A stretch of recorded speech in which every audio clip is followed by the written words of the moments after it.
یہ وہ کلیسا ہے جو انسانی ہڈیوں سے تعمیر کیا گیا تھا۔ یہ پرتگال کے شہر ایوار میں موجود ہے۔ اس کو پوپ نے اندلس میں مارے گئے مسلمانوں کی ہڈیوں سے مکمل طور پر تعمیر کیا تھا۔ اس کی دیواریں، فرش، چھت، گویا کہ ہر چیز میں انسانی ہڈیاں اور انسانی کھوپڑیاں اور ڈھانچے ہی استعمال کیے گئے۔ اس کی دیواروں میں 2 بچوں کی لاشیں لٹک رہی ہیں جن کو گلا گھونٹ کر قتل کر کے سکھایا گیا تھا۔ اس کو بنانے کے لیے 1 لاکھ مسلمانوں کے ڈھانچوں کو استعمال کیا گیا جن کو اندلس کے سقوط کے بعد نصرانی مذہب قبول نہ کرنے کی بنا پر قتل کیا گیا تھا۔ اس سے اندازہ لگایا جا سکتا ہے کہ عیسائی، یہودی، ہندو، غیر مسلم قومیں مسلمانوں کی کتنی دشمن ہیں، اور وہ کوئی بھی اپنا موقع ضائع نہیں ہونے دیتے۔ جب بھی ان کو موقع ملتا ہے مسلمانوں پر وہ حملہ آور ہو جاتے ہیں۔ اس سے ان کی مسلمان دشمنی، انسان دشمنی اور دہشت گردی کا واضح ثبوت ملتا ہے کہ دہشت گرد کون ہے جنہوں نے 1 لاکھ مسلمانوں کے ڈھانچوں سے، ہڈیوں سے یہ عمارت تعمیر کی، یہ کلیسا تعمیر کیا۔ وہ بڑے دہشت گرد ہیں یا وہ مسلمان جو امن کا درس دیتے ہیں، جو امن کا پیغام پہنچاتے ہیں؟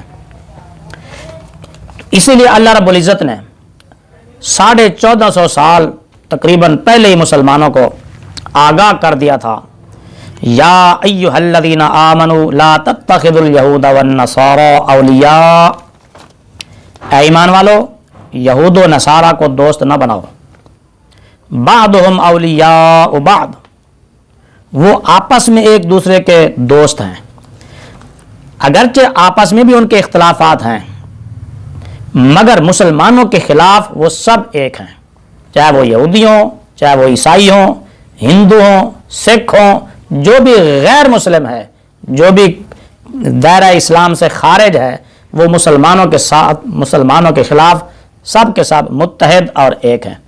اسی لیے نبی کریم صلی اللہ علیہ وآلہ وسلم نے فرمایا الکفر ملۃ واحدہ، کفر ایک ہی جماعت ہے، یعنی مطلب یہ ہے کہ مسلمانوں کے خلاف سب کافر ایک ہیں، متحد ہیں، اور مسلمانوں کے خلاف کوئی بھی منصوبہ ہو، کوئی بھی بات ہو، کفار کی آواز مسلمانوں کے خلاف ایک ہوتی ہے۔ فرمایا کہ وَمَن يَتَوَلَّهُم مِّنكُمْ فَإِنَّهُ مِنْهُمْ، جو کوئی تم میں سے انہیں دوست بنائے گا تو وہ انہی میں سے ہوگا۔ إِنَّ اللَّهَ لَا يَهْدِي الْقَوْمَ الظَّالِمِينَ، بے شک اللہ تعالیٰ ظالم قوم کو ہدایت نہیں دیتا۔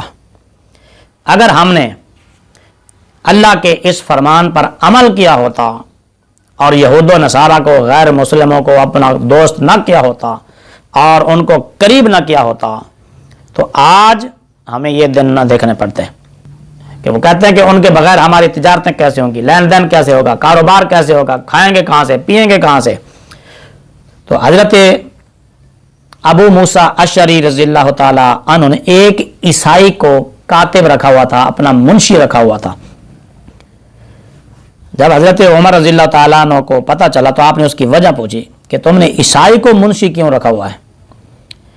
تو حضرت ابو موسیٰ اشعری رضی اللہ تعالیٰ عنہ نے کہا یہ بڑا قابل آدمی ہے، پڑھا لکھا آدمی ہے اور سمجھدار ہے، اس کے بغیر بصرہ کی حکومت کا نظام چلانا مشکل ہے۔